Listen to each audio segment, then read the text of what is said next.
Láńtọ́. Tẹ́tí sí ìjìnlẹ̀ inú ìwé ìròyìn. Aráàlú èrò ọ̀nà ẹ wá gbọ́.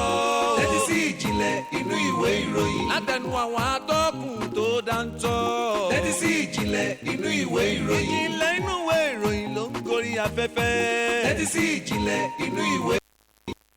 Ẹ kú ojúmọ́ ní gbogbo ibi tí ẹ bá ti ní àǹfààní láti máa gbọ́ ìkànnì alábùkún fún ìkànnì alálùbáríkà yìí tó ń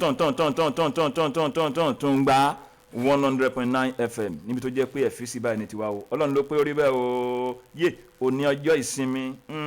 ọjọ́ ìkẹtàdínlógún Sunday October 17 2021 kábíyèsí Ọlọ́run ìwé aláwìyé mi sọ pé inú ni bí ni òkan tàìmù wá wù ìwé aláwìyé mi ló sọ bẹ́ẹ̀ o à ń jù wọ́n rèé kò ṣe wílẹ́jọ́ o kò ní lè sọ pé àtòrí kó ń jù mí ó ń ṣàìn jù mí ó ń rọ́wọ́ mú jù mí lọ ló jẹ́ kí n máa kò ní lè sọ bẹ́ẹ̀ kò ṣe sọ o Yorùbá ìwé aláwìyé máa sọ tó pọ̀ pé béèyàn bá fomi rèké ṣebẹ̀ fẹ́ni tí ò fẹ́ràn ẹni kò pé kó nífẹ̀ẹ́ èèyàn English sàmì dá sí o ó ní success attract enemies àwọn tó pàápàá jùlọ tó mọ story ẹ díẹ̀ kó tó di pé ayé ẹ bẹ̀ sí yí padà díẹ̀ ṣọ́ọ̀bù ẹ̀rẹ́ ọjà rèé ó ti débi iṣẹ́ báyìí ó ti dé báyìí mọ́tò rèé lérè ọ̀pọ̀ wọn náà nínú wọn ò ní dùn sí torí pé success àṣeyọrí ó máa ń fa ọ̀tá tó pọ̀ mọ́ra kábíyèsí Ọlọ́run àwọn tó ka Bíbélì kọ́ mi o Sámúẹ́lì kìíní orí 18 ẹsẹ̀ 7 sí 8 sí 9 ó yẹ kí ọba Sọ́ọ̀lù máa yọ̀ ni pé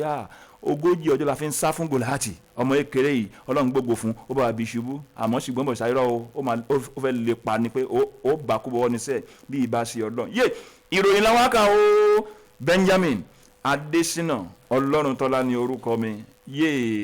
lórí tábìlì ìròyìn láàárọ̀ yìí ìwé ìròyìn méjì ló wá de àṣìṣùà lápá tún ọ̀kan èkejì lápá sí àkọlé orúkọ wọn àbí Sunday Punch ìyẹn ló wà lápá tún nígbà tí ìwé ìròyìn Sunday Vanguard ìyẹn wà ní apá sí pẹ̀lú àwọn àkọlé ọlọ́kan òjọ̀kan tó wọ́n dé gàdàgbà ní eléyàn dé lójúwé kínní ìwé ìròyìn Sunday Punch tó jáde fún tòní pé ìfẹ̀hónúhàn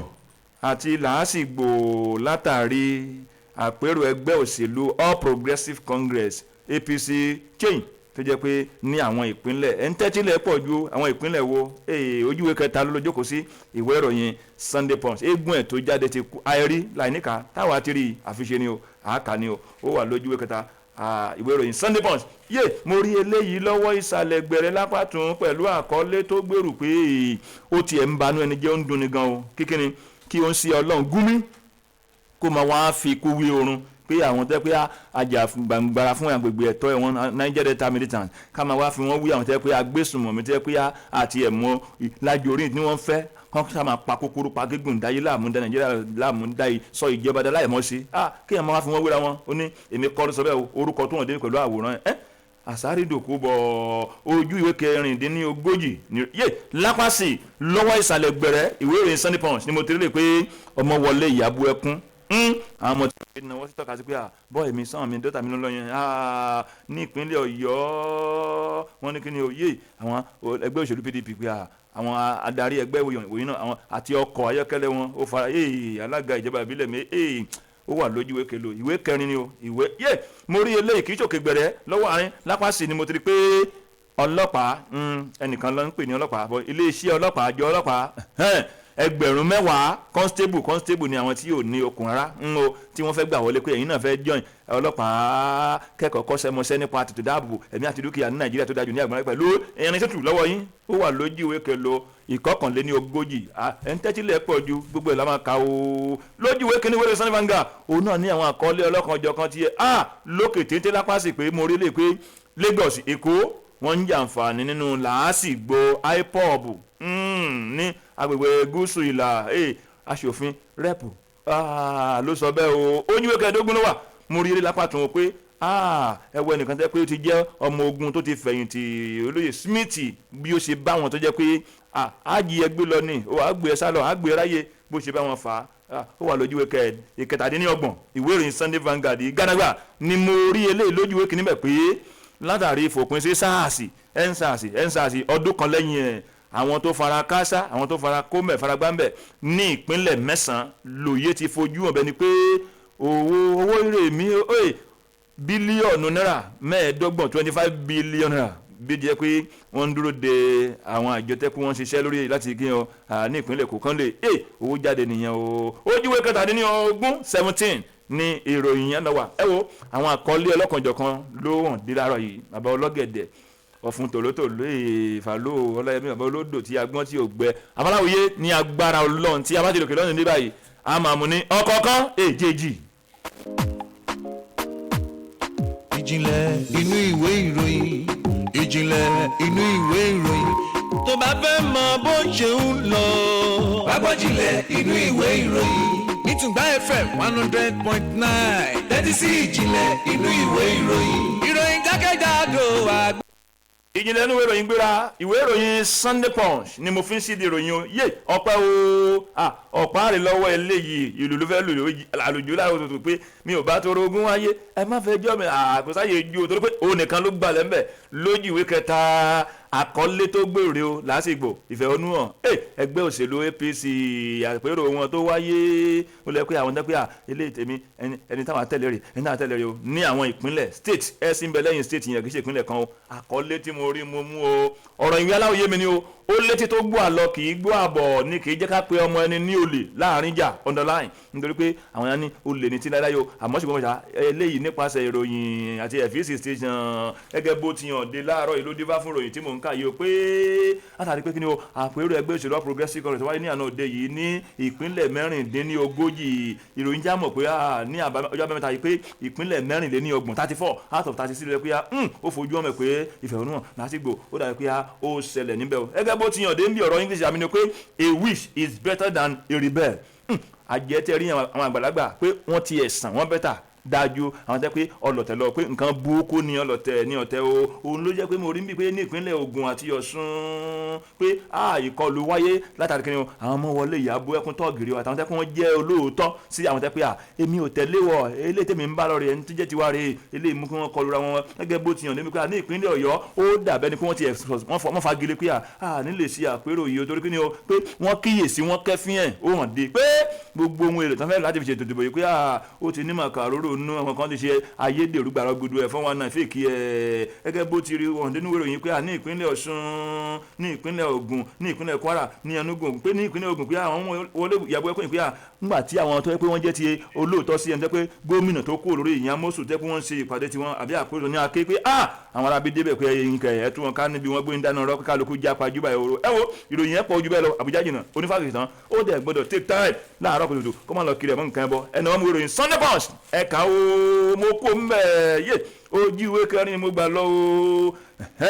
ó tún dé o olórogún ni o lápá tún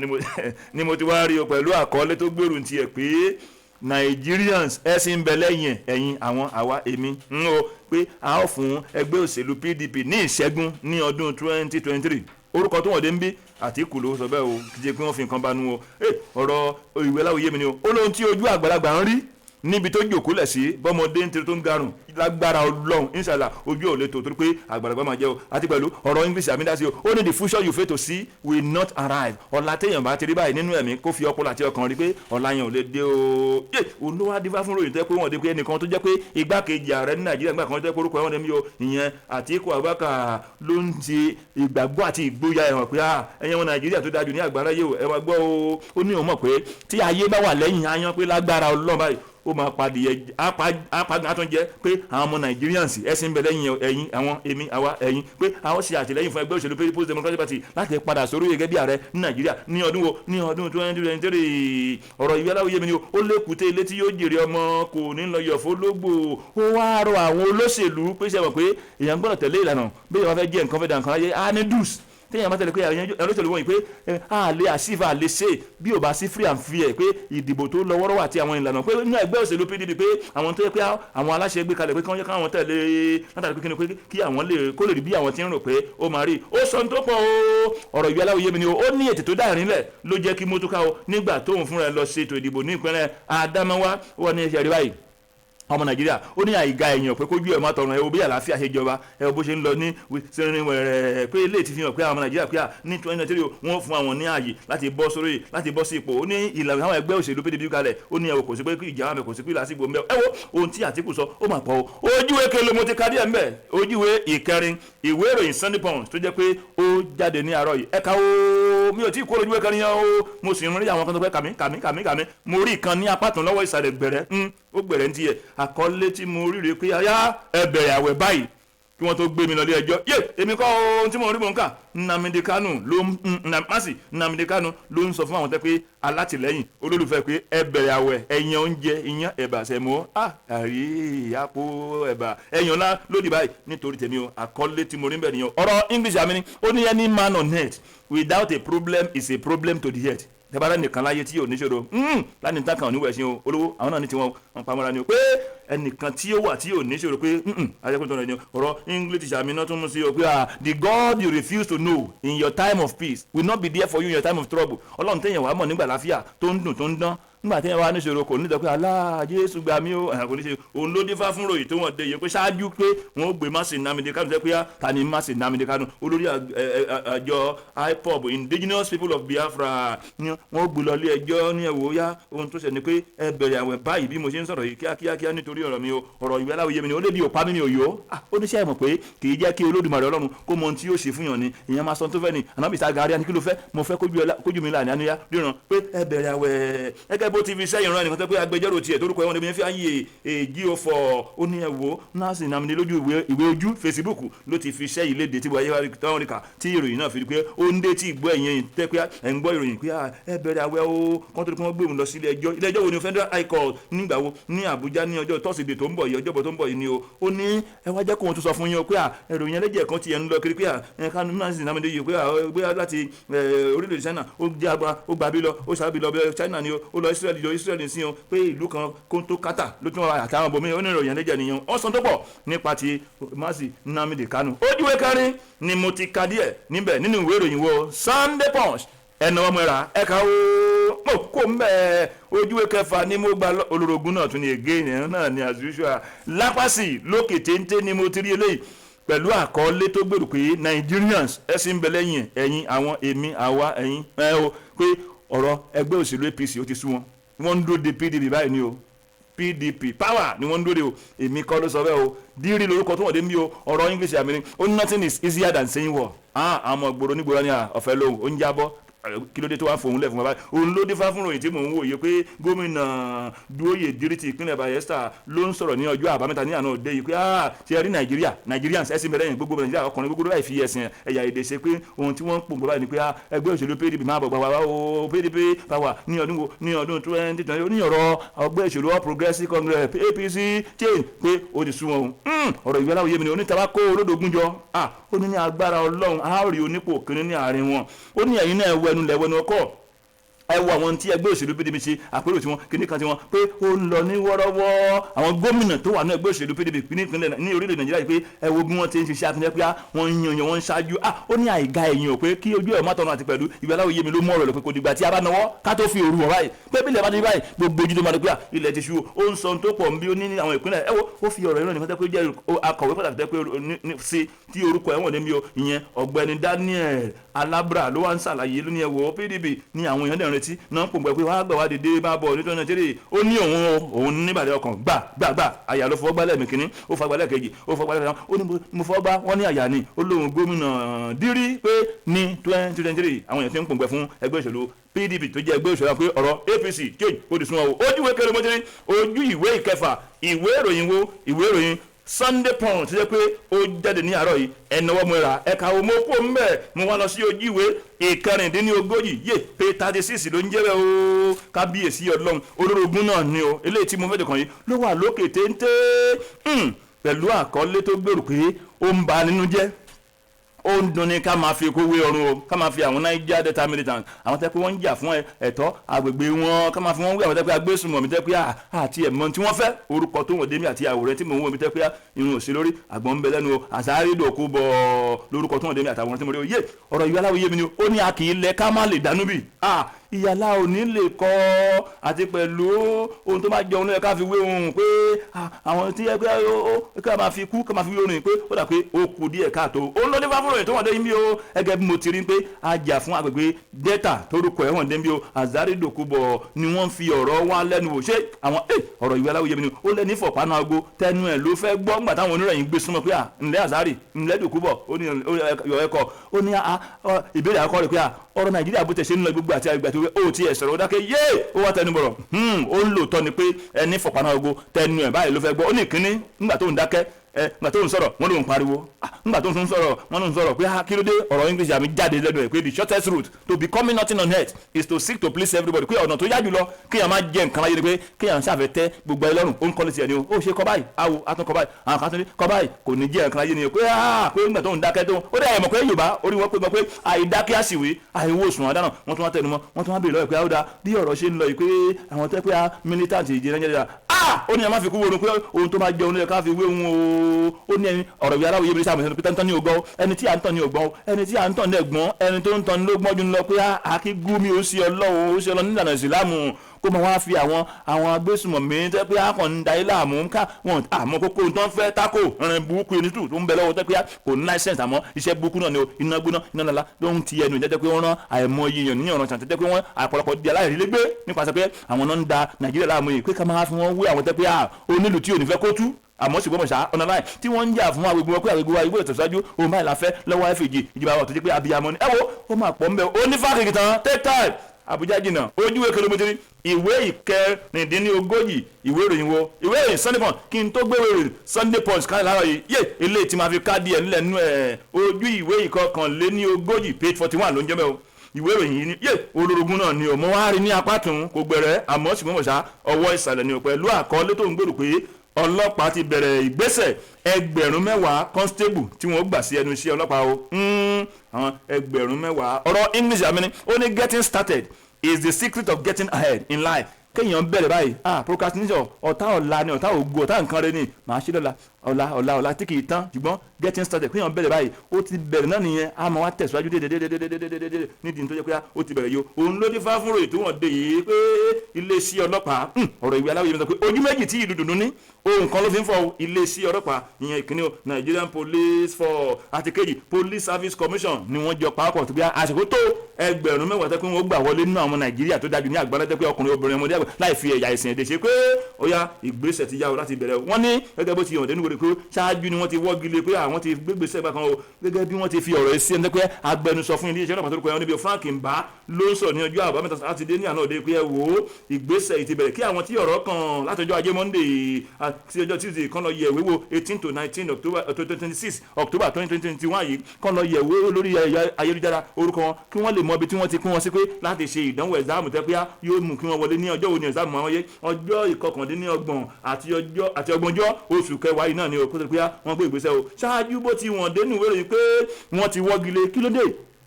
tí wọ́n fi gbọ́gilé ìgbésẹ̀ nígbà kan rí ọ̀rọ̀ English àmì ní those who know why we always employ those who know wọ́n ní aláàdì pé ẹni tó jẹ́ ọ̀gá àgbà ìjọ ọlọ́pàá gbọ́dọ̀ Mohammed Adamu àti àwọn iléeṣẹ́ ọlọ́pàá tẹ́ pé Police Service Commission yìí dàpẹ́ kò rí bó ti yẹ kó rí láàrin àwọn méjì ló jẹ́ kí wọ́n wọ́gilé ìgbésẹ̀ nígbà náà ọwọ́ tí wọ́n ti rí ó ti wá di ìròyìn àjọ báyìí pé ẹ̀yin tẹ́ fẹ́ kọ́ṣẹ́ ọlọ́pàá preparation tó ń dọ̀ hoi ẹ lọ yẹ orúkọ yín wo ojúwe kọkànlélẹ́ ní ogójì ni mo ti rí o ìwé ìròyìn Sunday Punch tó jáde náà yìí ẹnu ọmọ ìrà ẹ̀ka o mo gbé ìwé ìròyìn Sunday Punch kalẹ̀ ẹnìkan jẹ́ kílẹ̀ ẹ̀fẹ̀ náà kí ló dé mo wá gbé ìwé ìròyìn Sunday Vanguard tó yẹ pé òun jáde láàárọ̀ yìí olórogún wẹ́kọ̀ olórogún náà ni o ojú ìwé ìkẹfà page 6 ni mo ti kọ́ rí eléyìí tí mo lápá tún ni mo ti rí kò gbẹ̀rẹ̀ àmọ́ ṣùgbọ́n mọ̀ṣá lọ́wọ́ ìsàlẹ̀ pé ó yá ẹ̀bẹ̀ òǹṣèré orítàgé ni Sínwítálú Ágú ẹ̀bẹ̀ báyìí ẹ̀yin iléeṣẹ́ ọmọ ogun ẹ̀bẹ̀ báyìí o ọ̀rọ̀ ìwé aláwọ̀ yé mi ni ó ní àbálà àkódànù a kì í kó alábàádànù lórí fáfúrò ìṣòwò pé ẹni tó jẹ́ pé oníran ẹgbẹ́ àbí àjọ Indigenous People of Nigeria tó jẹ́ pé IPN Mazi Nnamdi Irú-Egbò lónìí ẹ̀wò iléeṣẹ́ ọmọ ogun Nàìjíríà yìí látàrí òṣèré orítàgé àgùntẹ́ pé ẹ fi wọ́n sì kún mú ó ní ẹmu tí ẹ kẹ́sìn náà ó ní kẹ́tọ́rọ̀ àforíjì kí ẹ bẹ́ẹ̀ ọ̀rọ̀ English àmì ló mú sẹ́nu ní ó ní kò yẹ kó ní náà láti sọ pé má bínú ẹ bẹ́ẹ̀ ó ní strong person say sorry why stronger person forgive pé ẹni tó bá le kì í jẹ́ kó le lẹ́nu pé sorry má bínú àmọ́ gbójú kò ń bẹ́ẹ̀ àwọn tó bá dẹ̀ wà tó wà lé jùlọ àwọn adarí jẹ́ ń sọ pé má bínú ó ń sọ ilé ìdí mímọ́ ọ̀rọ̀ ìwé láwùjọ mi ni ó ní bí pọ́pọ́ bá ń jólóko máa jàdà ló ń ṣòfò ló fi rọ àwọn oníròyìn pé ọ̀rọ̀ tó bá dé síjọ́ ìròyìn ó ti kú òní pé ká má jẹ́ kan gbọ́ má jẹ́ kan gbọ́kẹ̀ gbogbo ayé ti gbọ́ nìyẹn ló fi wọn ẹgbẹ́ bó ti wọ̀ débi ó ní ẹ̀wò ó ní àìwọ̀ yìí ó ní sẹ́rí òun lè sọ díẹ̀ nípa pé òṣèré oríìtàgé àgù yìí ó ní purọ́ níyò ẹ̀tẹ̀ ló mú wa pé àti pẹ̀lú for every lie told báyìí another lie will be needed to cover it up pé téèyàn máa yíyọ kalẹ̀ bí àpò wa gbégbégbégbé gẹ́gẹ́gẹ́gẹ́gẹ́ àbírọ́ bí aago ṣọ́ọ̀ṣì gbọ̀ngàn orí àmà kò máa kíyè tó bá ti ń yírò ẹ̀ kalẹ̀ ẹni tó wà wájú tó bá ti ń fọwọ́ yún ní díẹ̀ orí ti ń fọ irọ́ tó ń jábọ́ nìyẹn tó bá pé aago assembly gbàgbàgbàgbà ó ti ń fọwọ́ gbà orí yẹn tètè ayírò ẹ̀ kó wájú pé ẹ má ti ń purọ́ jáde ó ní òun lè sọ nípa ẹni pé aago yìí ó ní kò ń ṣe ẹni pé ó ń tọrọ jẹ kò ló double life o ó ní nǹkan tó ń ṣẹlẹ̀ tó ń ṣe ló fi ẹ̀hónú hàn láti pé body language lólùkọ́ kan sọ̀rọ̀ rẹ̀ ní ó ní àmọ́ sípò mọ̀ṣẹ́ abẹ́ ti fọwọ́ ṣe kún mú yìí ó lóun tó yẹ lásìkò ní pé ẹgbẹ́ ìgbésẹ̀ láti bẹ̀rù ó sọ tó pọ̀ nínú ìwé ìròyìn láàárọ̀ yìí gbọ́n ó ní fáàkì tán ó gbọ́dọ̀ títà ẹ̀ ó ní táwọn fẹ́ẹ́ nù àníṣe ní àsìkò ìjọba tó wà lórí ó ní apá ọ̀dọ̀ àwọn báyìí kí wọ́n fáwọn ní ipò ààrẹ gbólóhùn nǹkan àgán ó ti tú àpérò fún gbogbo mẹ́rìnwó ebi ń pa mí kò sí èdè yìí ó dúró kẹfà ni mo ti kà ìwé ìròyìn Sunday Vanguard tó jẹ́ pé ó jáde ní àárọ̀ yìí ó ẹ̀ka ojúwe keje mo gbà lọ yìí yé olórogún náà ní eléyìí ó wà ní ọwọ́ àárín kìí ṣe lókè kìí ṣe nísàlẹ̀ ọwọ́ àárín mo ti rí pẹ̀lú àkọọ́lé tó gbèrú pé àjọ EFCC àkọ́ńkázó látàrí 10 billion naira owó fẹ̀yìntì olẹ́jọ́ wí ó ṣàlàyé àkọọ́lé tí mo rí ń bẹ̀ nìyẹn ọ̀rọ̀ ìwé aláwìyé mi ni ó ní agbéniga là á powó abìwàjẹ́ là á powó ẹ̀dá tó bá ti fẹ́ràn owó láfẹjú báyìí lágbára Ọlọ́run ìwà rẹ̀ ó bàjẹ́ ni o àti pẹ̀lú ọ̀rọ̀ English àmì ni ó ní where money is the motive of service integrity àti respect may be jeopardized tó bá jẹ́ pé owó ni ìlépa ohunkóhun tí èèyàn bá fẹ́ ṣe ọ̀wọ̀ fún ni àti ìjólótó àti tó da tí nípa tèèyàn kò sígbà tí ò ní bàjẹ́ pé ìfẹ́ owó yẹn àkọ́bà ló dé fá fún ròyìn tó wọ̀ dé yìí ẹgẹ́ bó ti wà nínú ìròyìn lára pé ẹni tó gómìnà nígbà kan rí orúkọ ẹni nípínlẹ̀ Kánò ìyẹn Rabiu Musa Kwankwaso ní àná òde ìlànà yọ EFCC àjọ tó ń rí sí ìwà tí ò da kéèyàn máa ṣe owó òlu inú pósí inú omi sọ́kàwé inú ilẹ̀ kó sákàǹtì kó owó tán lè náà yọ pé ká fi ṣe ná ká fi ṣe títì àwọn àjọ tẹ́ pé ẹ lé wọn ẹ bá wọn gbà padà ká fi ṣàǹfààní fún ìlú ni wọ́n gbégbèsè pé ìwọ Kwankwaso yìí ó lẹ́jọ́ wí ó ṣàlàyé o ọ̀rọ̀ ìwé aláwòye mi ni ó láfẹjọ́ ẹni sùn òun ló nìka ẹ̀tọ́ ń tọ́ àwọn olówó alàgbà yìí lọ síwájú àjọ EFCC ó ní àwọn tẹ́ pé wọ́n ti fẹ̀yìntì ní ìpínlẹ̀ Kánò tẹ́ pé wọ́n ṣiṣẹ́ tán fẹ̀yìntì wọ́n ní ẹ̀wọ̀ bílíọ̀nù mẹ́wàá kan wọ́n tẹ́ pé ó yẹ kó ti ẹ̀yàn yọ̀ǹda ní àwọn fáwọn tẹ́ pé àwọn kan kíyèsí pé ní ọdún 2021 sí 2015 pé ń dàbí ká alàgbà yìí ó fi owó ìsìn nǹkan ti ara ẹ̀ ní àjọ EFCC ṣáájú ni wọ́n ti pè wọ́n ti ṣáájú pé ní oṣù kẹsàn-án pé ó lè máa bọ̀ ó dà pé wọ́n filẹ̀ ní ọwọ́ ìsìn ẹ̀yà pé máa bọ̀ wá ó ní ẹjọ́ wí ó sì àlàyé àwọn ẹ̀sùn tí wọ́n fi kàn ẹ̀ ń tẹ́tẹ̀lẹ́ pọ̀ ju ọmọ orí mi o ìkíní pé diversion ká kó owó tẹ ká fi ṣe bí ká yí síbòmí ká dorí ẹ̀kọ́ bòmí ìmí pé fúrọ́dúlà jìbìtì àti pẹ̀lú ẹ̀wọ̀ ẹ̀nà ọmọ ìròyìn Sunday Vanguard ojúwe keje díẹ̀ mo kà ń bẹ̀ ìwé ìròyìn yìí ẹ̀yin náà ẹ̀nà ọmọ ẹ̀ra ẹ̀ka o mo kó ń bẹ̀ mo wá lọ sí ojú ìwé ìkẹtàdínlógún page 17 ló ń yẹ bẹ́ẹ̀ ìwé ìròyìn Sunday Vanguard mi ò bá tó rogún wáyé pẹ́ o ẹ má fẹjọ́ mi sùn ká ẹ má fẹjọ́ mi sùn ta ní eléyìí o nìkan ló gbalẹ̀ ó jẹ gàmí pẹ̀lú àwòrán mo dẹ̀ rí nǹkan gbélé wọ pé kí EndSARS 1 year after lẹ́yìn ìfẹ̀hónúhàn ẹ fòpin sí SARS àkọọ́lé tó wá gbèrò sọ pé àwọn tí ọ̀rọ̀ kan tí nǹkan ṣẹlẹ̀ sí ní ìpínlẹ̀ mẹ́sàn-án ó ṣeéṣe bílíọ̀nù owó Nàìjíríà 25 billion naira lórí ẹ̀ pé yóò jáde sí ọ̀dọ̀ wọn bí wọ́n ti ń dúró de NEC nípínlẹ̀ àkọlé tí mo rí tó gbèrú nìyẹn o ọ̀rọ̀ ìwé aláwìyé mi ni o ó ní gbólóhùn kan àgán àpérò ni o fún gbogbo ọmọ rí wo àti pẹ̀lú ọ̀rọ̀ English àmì ni ó ní when you forget an important thing something dies téèyàn má gbàgbé ohun tí ò yẹ kẹ́ni gbàgbé nǹkan solúwẹ̀ o kí ọmọ bàbá máa sọ fún wọn pé rán mi létí owó oúnjẹ láàrọ̀ la àbòsí àti irọ́ ló wà ń bẹ̀ ìyàwó mi rán mi létí kí n tọ́jú yín kí n fún yín lówó kí n ra kíní fún yín àbòsí àti irọ́ ló wà ń bẹ̀ olóde fáfúròyìn tó wọ́n dé mi pé tẹ́ bá gbàgbé ọmọ Nàìjíríà ẹ jẹ́ àrùn létí o ní October ọdún tó kọjá 2020 ní ogúnjọ́ ọ̀nì 20 gẹ́gẹ́ bó ti yàn dé tí mo rí pé devil ó fisiti ó bẹ ìpínlẹ̀ Èkó àti àwọn ìpínlẹ̀ kan wò ní Nàìjíríà tó dájú ní àgbà ńlá yé ọ̀rọ̀ ìwé aláwòye mi ni ó ní abẹ́rẹ́ bọ́ lọ́wọ́ adẹ́tẹ̀ ó dètè ọ̀rọ̀ ti balẹ̀ báyìí ó wá di tán pé nígbà tó dé àwọn ohun ẹ̀fẹ̀ òun náà àwọn ọlọ́pàá tẹ́ pé wọ́n máa ti rí ọ̀dọ́ báyìí pé lápìtọ̀bọ̀ pọ́n ìmọ̀ lọ́wọ́ wọn àti fóònù tẹ́ pé iPhone kìíní kan tó lágbára pé Yahoo ní gbogbo wa Yahoo gbogbo wọn dá àwọn ọ̀dọ́ wọn bẹ́ta pé ẹ̀yin tó rọ̀rọ̀ kàn tẹ́ wà lóróyè tẹ́ jẹ́ ọ̀gá àwọn ẹ̀fọ̀pin sí wọn àwọn ilé ti di òkóbó ohun tí ẹ̀kọ́ bọ̀ wọn bọ̀ wọ́n ti sọ ìfojúsùn wọn nù wọ́n ti yí síbòmí o tó yẹ pé wọ́n gbogbo sẹ́yìn ẹgẹ́ bó ti hàn ní pé eléyìí ló wá mú ọ̀rọ̀ ìwé aláwòye mi ni ó ní àlejò tó fọ́fìtìlà alalẹ́ báyìí lágbára Ọlọ́run ni wọ́n máa sọ̀rọ̀ mórí sójà mi o pé ló wá mú kí àwọn sójà kan kí wọ́n gbogbo sẹ́ pé àtìlẹ́yìn ní ibì kan níjẹ́ kí ohun táwọn ṣe ni pé jẹ́ ká lè dẹ́kun àwọn wọ̀nyí kíní kan látàrí pé ẹ ti mọ bó ṣe ń lọ pé àtakò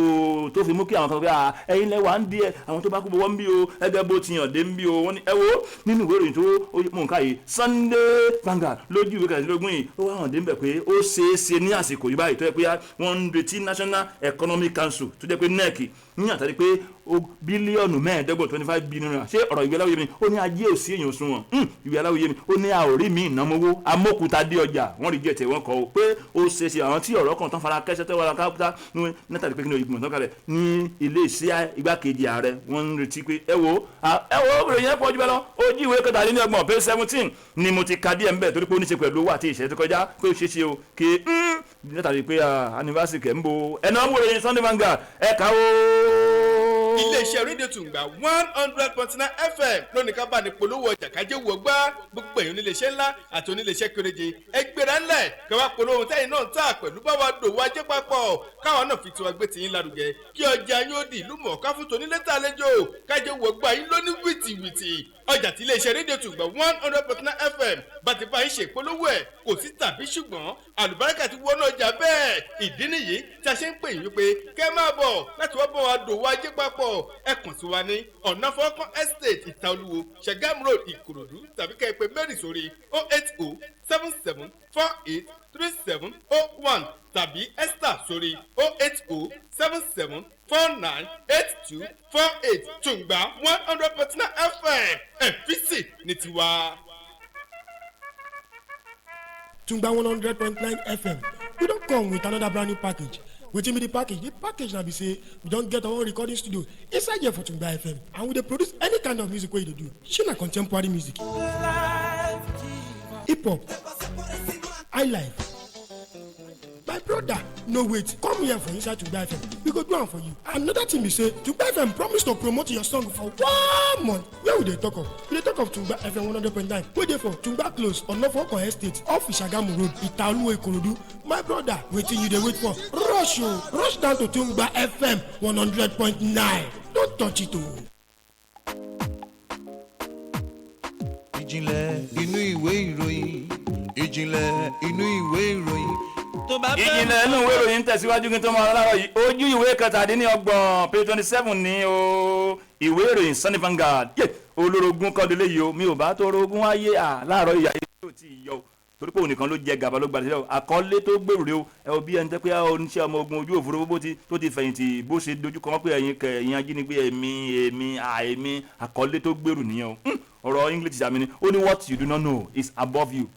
àìmọ̀ ló ń jẹ́ kéèyàn jagun àìmọ̀dí ìwé aláwọ̀ ìjọba sọ ohun tí èèyàn mọ̀ báyìí ó ṣàgbá ẹni lórí fáfúnì tí wọ́n ti pé ní oṣù bí oṣù kan sẹ́yìn báyìí pé kò dín ní àwọn èèyàn márùn-ún tó jẹ́ pé tí wọ́n ti jí gbé látàrí àwọn tẹ́ pé ajínigbé gbowó níbo ní ìpínlẹ̀ Èkó Lagos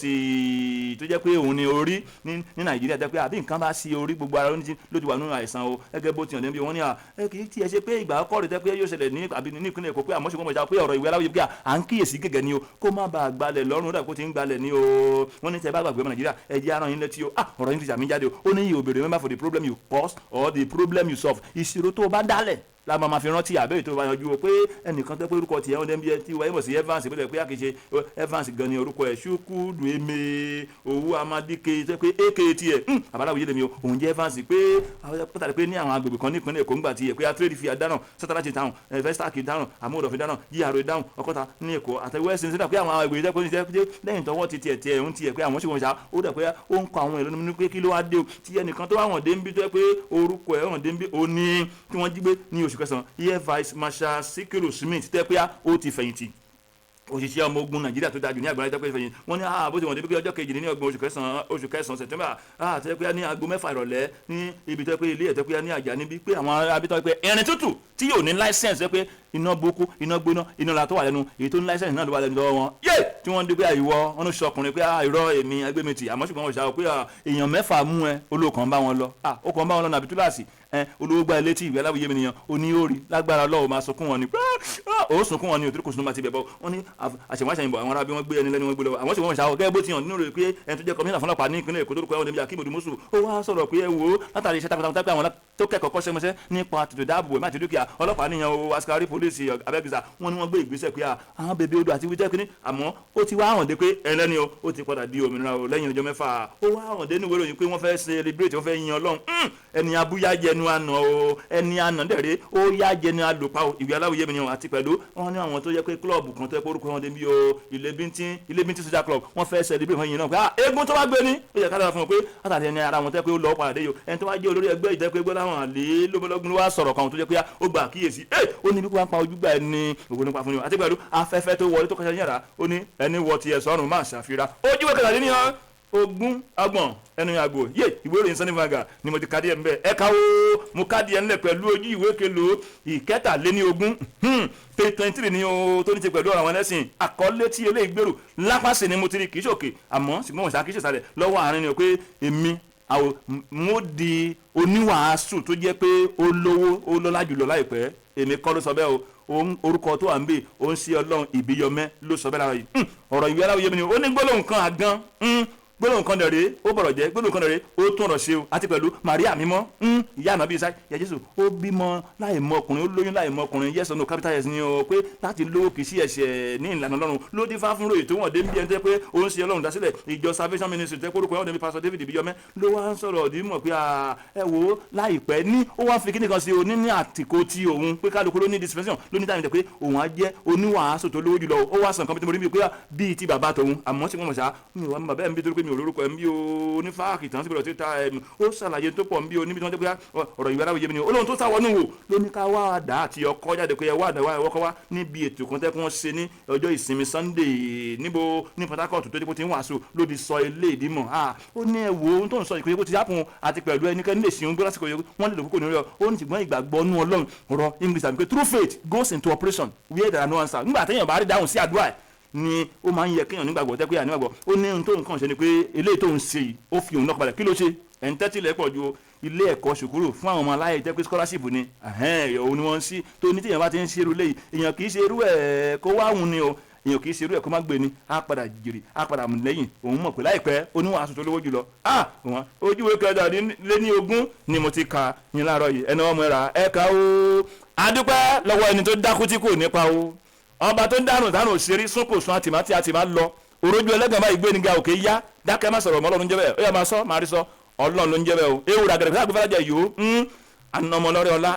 ẹgbà alá ló bá yẹn o adẹ̀dúpẹ́ lọ́wọ́ gbẹ̀yìn olólùfẹ́ kan tí a wà yìí FCC station ẹ ṣe sà ẹ ṣe mà ẹ má yí kú òun bẹ́ẹ̀ o nídìí ẹ̀rọ láàárọ̀ yìí owó la bí ọpẹ́ yẹmi ó lè wo ìjìnlẹ̀ inú high school ń gbàdé dọ́tọ̀ ilẹ̀gbẹ́ olùrànwọ́ pàtàkì Ọlọ́run ló pé orí bẹ́ẹ̀ láìfù wa rè lọ́wọ́ Sodiq Akínbólú FCC dà Ọlọ́run níjó tọwọ́ ẹ̀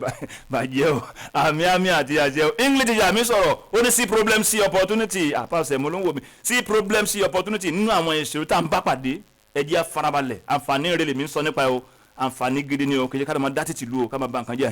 èèyàn rí àǹfààní rí láti mú láti lò níbo láti lè rí lápàtún lápàṣẹ níwájú àti ẹ̀yìn àwọn àǹfààní yẹn dẹ̀rẹ̀ tó bá lè rí tọ́lọ́mù bá ràn ẹ́ lọ́wọ́ tó lò máa wo ohun tó yẹ ká máa lò dáadáa ó máa ṣílẹ̀kùn fún mi Benjamin Adésínà Ọlọ́run tọ́lá ni orúkọ ti èmi ẹ káàárọ̀ o.